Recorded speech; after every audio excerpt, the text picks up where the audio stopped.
জেনে রাখো, তোমার প্রতি ফোঁটা রক্ত, তোমার প্রতিটি সেকেন্ড সময় আল্লাহ সুবহানাহু ওয়া তাআলার দেয়া আমানত। এদেশের মাটিতে তুমি যাদের পিছনে, যাদের চরিত্র ফুলের মতো পবিত্র বলে তুমি স্লোগান লাগাও, যাদের পিছনে সময় দিতে গিয়ে নিজ ভাইয়ের গায়ে অস্ত্র উত্তোলন করো, অথচ রাসূল সাল্লাল্লাহু আলাইহি ওয়াসাল্লাম বলছেন, মান হামালা আলাইনা সিলাহা ফালাইসা মিন্না, যে ব্যক্তি আমার প্রতি অস্ত্র উত্তোলন করলো সে আমার দলের অন্তর্ভুক্ত নয়। একজন মুসলমান, সে আওয়ামী লীগ হোক, বিএনপি হোক, জামাত হোক, যতক্ষণ কালেমা লা ইলাহা ইল্লাল্লাহ বলেছে ততক্ষণ তার রক্ত আমার এবং আপনার উপরে হারাম। যে রাজনীতির কারণে তুমি তোমার ভাইয়ের উপর অস্ত্র উত্তোলন করতে চাও, সেই রাজনীতির যারা নেতা তারা তোমাকে চারানা মূল্যায়ন করবে না। পড়াশোনা বাদ দিয়ে, লাইব্রেরিতে গবেষণা বাদ দিয়ে, অস্ত্র হাতে নিয়ে, কলম ফেলে দিয়ে অস্ত্র হাতে নিয়ে রাস্তায় রাজনীতি করে দেশ এবং জাতিকে উন্নত করা যাবে না। আমি গতকাল এক বক্তব্যে উদাহরণ দিয়ে বলেছিলাম যে দেশ এবং জাতির উন্নতির উদাহরণ দিয়ে বলেছিলাম যে আজকে উন্নতির উদাহরণ দেখুন, পদ্মা সেতু তৈরি হচ্ছে। এই পদ্মা সেতুতে যারা বড় বড় ইঞ্জিনিয়ার, তাদেরকে খোঁজ নিয়ে দেখুন যে তারা কোন দেশের, তারা কি বাঙালি না বাংলাদেশি। যেখানে যারা বড় বড় ইঞ্জিনিয়ার পদে কর্মরত আছে তাদেরকে সবাই চীন থেকে, কোরিয়া থেকে, বিভিন্ন বড় বড় দেশ থেকে তাদেরকে ভাড়া করে আনা হয়েছে। আর যারা কামলা খাটছে, লেবারিগিরি করছে, তারা হচ্ছে বাংলাদেশি, তারা হচ্ছে বাঙালি। সরকারের কোনো দোষ নয়। আপনি যদি রাজনীতি করে বেড়ান, পড়াশোনা না করেন, মদ নিয়ে ব্যস্ত থাকেন, জুয়া নিয়ে ব্যস্ত থাকেন, প্রেম নিয়ে ব্যস্ত থাকেন, তো মরা পর্যন্ত লেবারগিরি করেই খেতে হবে। দেশকে উন্নত করা যাবে না। গার্মেন্ট শিল্পকে অনেকেই বলে উন্নতি, এটা উন্নতি নয়, এটা অস্থায়ী উন্নতি। এই গার্মেন্ট শিল্পে যারা বড় বড় ইঞ্জিনিয়ার পদে কর্মরত আছে তাদের অধিকাংশ দেখবেন বিভিন্ন দেশ থেকে আনা। আর যারা কর্মচারী, লেবার, তারা হচ্ছে বাঙালি, বাংলাদেশের নারী। নারীদেরকে কেন কাজে লাগায়? নারীদেরকে কম টাকায় পাওয়া যায় এই জন্য কাজে লাগায়। এটা নারীদের মূল্যায়ন নয়। নারীদেরকে বুঝতে হবে যে স্বামীর সেবা করা আর বসের সেবা করা, নিজের চালকের, মালিকের সেবা করা আর স্বামীর সেবা করার মধ্যে পার্থক্য কি? ঘরের রানী হয়ে থাকা আর এক জায়গায় কর্মচারী, চাকর হয়ে থাকার মধ্যে পার্থক্য কি? এই সম্মান যদি নারী না বুঝে তাহলে কে বুঝাবে? আল্লাহ সুবহানাহু ওয়া তাআলা ভালো জানে। সম্মানিত উপস্থিতি, চীন চায় যে আফ্রিকার অঞ্চলগুলোতে অল্প টাকায় গার্মেন্ট শিল্প গড়ে তুলতে, তখন এগুলো সব গার্মেন্ট শিল্প বন্ধ হয়ে যাবে। আজকে বিদেশে বসে, মধ্যপ্রাচ্যে বসে বাঙালি টাকা পাঠাচ্ছে। কিসের টাকা?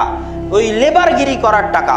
যখন সেখানে তার চেয়ে কম দামে লেবার পাওয়া যাবে তখন বাঙালি, বাংলাদেশিকে পাঠিয়ে দেওয়া হবে। এগুলো একটা উন্নতি নয়, এগুলো সব অস্থায়ী জিনিস। স্থায়ী উন্নতি একমাত্র শিক্ষার মধ্যে নিহিত রয়েছে। স্থায়ী উন্নতি একমাত্র শিক্ষার মধ্যে নিহিত রয়েছে। যখন দেশের যুবক সমাজ মদ জুয়া ছেড়ে দিবে, খেলা নিয়ে পাগলামি ছেড়ে দিবে, খেলা নিয়ে বাড়াবাড়ি করা ছেড়ে দিবে, সময় নষ্ট করা বন্ধ করবে, নারী নিয়ে জেনায় লিপ্ত থাকা বন্ধ করবে, পড়াশোনায় ব্যস্ত হবে, নিজেকে নিয়ে ভাববে, নিজেকে নিয়ে মূল্যায়ন করবে, নিজেকে দাম দিবে, তখন মানুষ আপনাকে দাম দিবে। আপনি যদি নিজেকে দাম না দেন, আপনার নিজের সময়কে দাম না দেন, দুনিয়াবাসী আপনাকে দাম দিবে না। দুনিয়াবাসী আপনাকে পশু পাখির মতো গুলি করে হত্যা করবে যদি আপনি নিজেকে দাম না দিতে শিখেন। সম্মানিত উপস্থিতি, আপনার ভিতরে আত্মমর্যাদা থাকতে হবে, যুবক সমাজের মধ্যে আত্মসম্মান থাকতে হবে, নিজের একটা চিন্তা থাকতে হবে, একটা স্বাধীনতা থাকতে হবে। নদীতে যেমন খড়কুটো ভেসে যায়, ওই খড়কুটোর মতো যুগের তালে চলা যাবে না, যুগের তালে ভাসা যাবে না। নিজের সিদ্ধান্ত, নিজের আত্মমর্যাদা নিজের কাছে রাখতে হবে। ওই মা এবং বোনদেরকে উদ্দেশ্য করে বলতে চাই যে আত্মমর্যাদা কি? আত্মমর্যাদা হচ্ছে এমন জিনিস, আপনি যখন নাটক, সিনেমায় কোনো নায়িকার অনুকরণ করতে চান তখন বুঝতে হবে আপনার আত্মমর্যাদা নাই। আপনি হচ্ছেন ওই পানার মতো, ওই খড়কুটোর মতো যা নদীতে, সমুদ্রে ভেসে যায়। আপনার ভিতরে কোনো শক্তি নাই, কোনো পাওয়ার নাই। কিন্তু যখন আপনি ভাববেন যে নায়িকার আপনি অনুসরণ করতে চাচ্ছেন, ওই নায়িকাকে আপনি রাসূল সাল্লাল্লাহু আলাইহি ওয়াসাল্লামের আদর্শে আদর্শিত করবেন, এটা যখন আপনার লক্ষ্য হবে তখন বুঝতে হবে আপনার ভিতরে আত্মসম্মান আছে। যুবক যখন কোনো নায়কের অনুসরণ করবে, গান বাজনায় মত্ত থাকবে, তখন বুঝতে হবে ওই যুবকের ভিতরে আত্মসম্মান নাই, আত্মমর্যাদা নাই, নিজের ভিতরে কোনো পাওয়ার নাই। কিন্তু যখনই সে ভাববে না আমি তাদেরকে অনুসরণ করা বাদ দিয়ে বরং তাদেরকে রাসূল সাল্লাল্লাহু আলাইহি ওয়াসাল্লামের আদর্শে আদর্শিত করব, আমি দ্বীনের দাওয়াত দিব, আমার নিজের আদর্শ আছে, নিজের সংস্কৃতি আছে, তখন বুঝতে হবে তার ভিতরে আত্মমর্যাদা আছে, আত্মসম্মান আছে।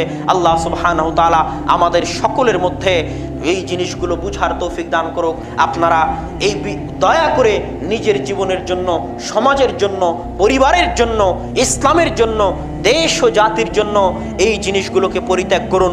পিতামাতাকে অনুরোধ করব, আপনারা সন্তানকে বুঝান তারা যেন মদ, জুয়া, নারী থেকে বিরত থেকে নিজের সময়কে কাজে লাগিয়ে, নিজের শ্রমকে কাজে লাগিয়ে নিজেকে উন্নত করে, পরিবারকে উন্নত করে। পরিবার আছে, ইসলাম আছে, পরিবার নাই, ইসলাম নাই। এই কথাটা মুখস্থ করে যাবেন যে পরিবার আছে তো ইসলাম আছে, পরিবার নাই তো ইসলাম নাই। ইসলাম টিকে থাকার মূল ভিত্তি হচ্ছে পরিবার।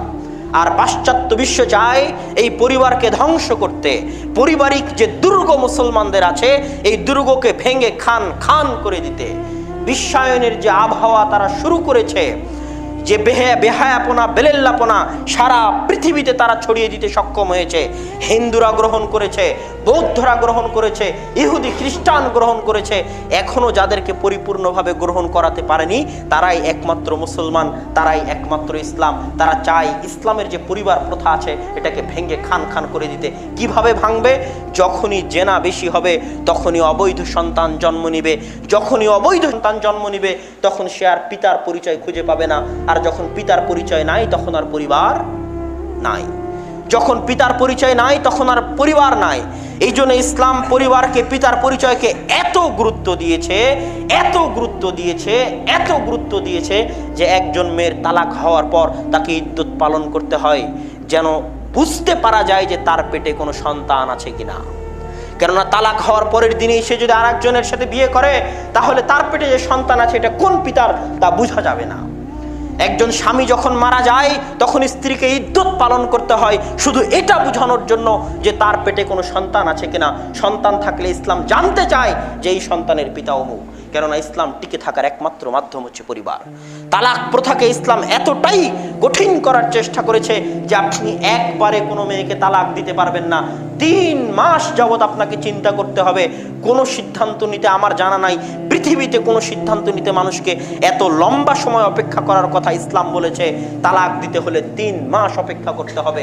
প্রতি মাসে একটা একটা একটা একটা করে তালাক দিলে তবেই তালাক পতিত হবে, যেন পরিবার টিকে থাকে। কেননা পরিবার টিকলে ইসলাম টিকবে, পরিবার না টিকলে ইসলাম টিকবে না। সম্মানিত উপস্থিতি, এই জন্য আমাকে এবং আপনাকে পরিবারের গুরুত্ব বুঝতে হবে। শুধু তাই নয়, আল্লাহ সুবহানাহু ওয়া তাআলা কোরআন মাজিদে বলছেন যখন তালাকের আলোচনা আসছে যে যদি ফাইন কারিহতুমুহুন্না, ও হে দুনিয়ার মানুষ, যদি তুমি তোমার স্ত্রীকে অপছন্দ করো, তোমার স্ত্রীর চেহারা যদি খারাপ হয়, তোমার স্ত্রীর সাথে তোমার সংসার যদি না বনে, তাকে যদি তুমি অপছন্দ করো, ফাআসা আন তাকরাহু শাইআন ওয়া ইয়াজআলাল্লাহু ফীহি খায়রান কাসীরা, তবুও তাকে তালাক দিও না। কেননা জেনে রাখো তুমি যাকে অপছন্দ করছো আল্লাহ তার মধ্যে কল্যাণ রাখতে পারে। ইসলাম সার্বিকভাবে একটি পরিবারকে মজবুত করার জন্য, টিকিয়ে রাখার জন্য চেষ্টা করেছে। এই জন্য ইসলামে জেনা হারাম। জেনার শাস্তি রাসূল সাল্লাল্লাহু আলাইহি ওয়াসাল্লাম বলছেন আল বিক্রু বিল বিক্রি জিলদু মিয়াহ ওয়া তাগরিবু সানাহ। অবিবাহিত নারী পুরুষ যদি জেনায় লিপ্ত হয় তাহলে তাদেরকে 100 লাঠি পিটাও এবং 1 বছরের জন্য গ্রাম ছাড়া করো, শহর ছাড়া করো, দেশ ছাড়া করো। ওয়াসাইয়্যিবু বিসাইয়্যিবি জিলদু মিয়া ওয়া রাজম। আর যদি বিবাহিত নারী পুরুষ জেনায় লিপ্ত হয় তাহলে তাদেরকে হত্যা করো। হত্যা ছাড়া তাদের দ্বিতীয় কোনো ফায়সালা নাই। বিবাহিত নারী পুরুষ জেনায় লিপ্ত হলে তাদেরকে হত্যা করতে বলেছেন রাসূল সাল্লাল্লাহু আলাইহি ওয়াসাল্লাম। আর এক হাদিসে রাসূল সাল্লাল্লাহু আলাইহি ওয়াসাল্লাম বলেন, যে ব্যক্তি মানা আমিলা কওমা লুতিন, যে ব্যক্তি সমকামিতায় লিপ্ত হয়, ফাকতুলুল ফাইলা ওয়াল মাফউল, উভয়কে তোমরা হত্যা করে দাও। কেননা জেনা যদি সমাজে থাকে তাহলে পরিবার টিকানো যাবে না। এই জন্য ইসলাম জেনাকে কঠিন ও কঠোরভাবে সমাজ থেকে উৎখাত করতে চায়। এই জন্য এত কঠিন এবং এত ভয়াবহ শাস্তি জেনার জন্য নির্ধারণ করা হয়েছে, যাতে পরিবার টিকে। পরিবার টিকলে সন্তান টিকবে, জাতি টিকবে, সৎ সন্তান আসবে। আর আপনার স্ত্রীকেও বুঝতে হবে যে আপনার স্ত্রী ইসলামে যে মর্যাদা দেওয়া হয়েছে সেটা বুঝবে কিনা।